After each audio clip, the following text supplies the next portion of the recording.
Chers clapeurs, chères clapeuses, pour ce 28e épisode de Clap Clap, ton programme préféré dédié au cinéma oublié, je te propose le téléfilm Mort d'un commis voyageur avec Dustin Hoffman et John Malkovich.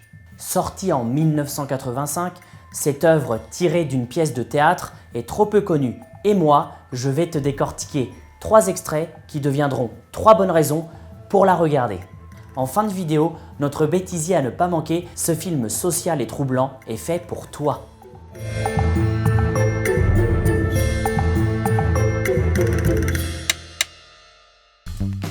Il est bizarre ce titre, non ? Mort d'un commis voyageur ? Pourtant, ce téléfilm raconte bel et bien la mort d'un vendeur qui toute sa vie a parcouru les routes des États-Unis.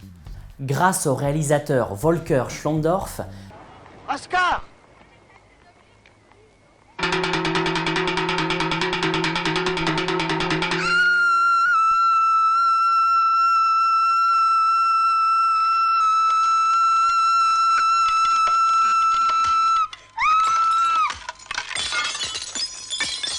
très connu pour le film Le Tambour, tu vas entrer dans le cerveau fatigué d'un vieil homme qui mélange le présent et les souvenirs du passé. Sa famille est brisée, reste à trouver les raisons de sa folie. And by God, I was rich. Was rich.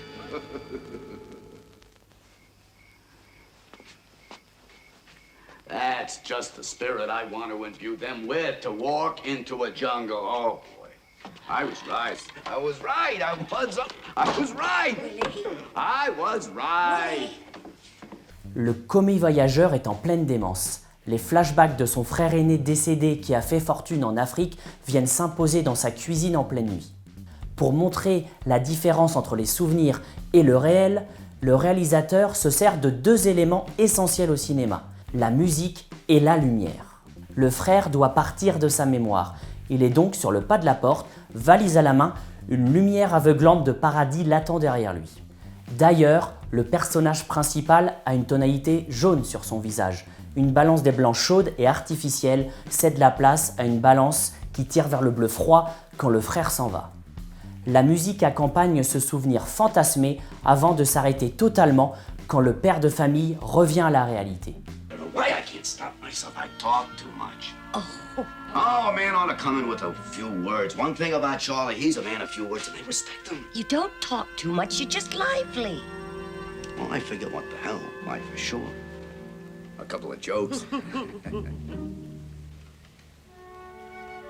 joke too much. Why, you're... I'm short. En fait, il ne s'est jamais aimé. Même dans ses rêves, il se dévalorise. Le pauvre, il fait pitié. Tu as bien remarqué que cet extrait est un souvenir, bravo. Et tu as sans doute aussi remarqué qu'il se rapproche de cette porte avec la lumière du paradis derrière. Ce passage est intéressant aussi parce que les autres personnages, comme sa femme, rajeunissent quand il se souvient d'eux des années en arrière. Mais lui reste le même. Arthur Miller, l'écrivain américain auteur de la pièce de théâtre originale, avait insisté sur la solitude de son personnage qui n'a jamais changé. Ses monologues intérieurs sans fin avec le même rêve impossible à réaliser. Autre chose, sa femme en contre-champ le regarde dans ce couloir, lui y est isolé à gesticuler. C'est une façon pour le réalisateur de nous rappeler qu'en réalité, il parle tout seul et qu'il gesticule durant ses crises à répétition. Hey, Biff, what the hell? What happened? I can't talk. Will you please tell him what happened? Shut up and leave me alone. No. You had to go and flunk math. Dad, what? Mrs. Sloman, what are you talking about? Math. Take it easy, pal. Mrs. Sloman. If you hadn't have flunked, you've been sent. Dad, no, I'm gonna tell you what happened and you're gonna listen to me. I Mrs. waited Sloman. 6 What the hell hours. are you saying, for him. Vic? Yeah, I kept sending my name in, Dad, but he wouldn't see me, so finally he came. Biff, flunk math. No. Bernard flunked him. They won't graduate. Where is he? No, what? He went to Grand Central. You mean... Ce dernier extrait montre l'intensité du jeu d'acteur avec un jeune John Malkovich face à un Dustin Hoffman qui s'est vieilli pour le rôle. Le fils en veut à son père, le père a peur de comprendre le fils et se sent responsable de son échec professionnel.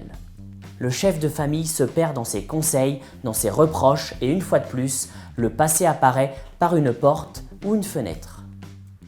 Mais attends, ce film m'en rappelle un autre de 2016. Ce film ressemble en effet à Fences de et avec Denzel Washington, avec le même principe de réalisation. Du théâtre sacrément bien filmé. When I first met this woman, I saw Rose and I latched on to her. I told her, baby, I don't want to marry. I just want to be your man. Rose told me. I told him if he wasn't a mankind, and move out the way so the mankind could find me. That's what she told me. You're in my way, you're blocking the view, move out the way so I can find me a husband. Abonne-toi pour ne pas rater le prochain Clap Clap et partage cette vidéo à tes amis fans de drame social. Merci à tous pour vos soutiens et commentaires à chaque vidéo. Propose-moi des films méconnus à faire découvrir. N'oublie pas ton pouce en l'air et de lire Arthur Miller.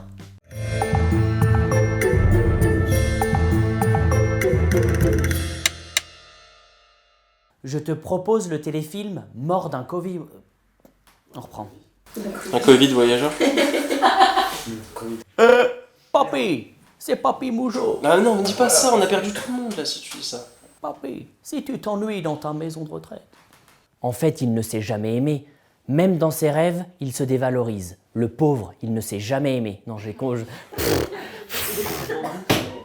Hé Quoi? Ça va? Quoi? Ce bureau il t'a fait quelque chose? Je crois que Qui vient d'Indonésie? Je le claque Hein les fesses si je veux.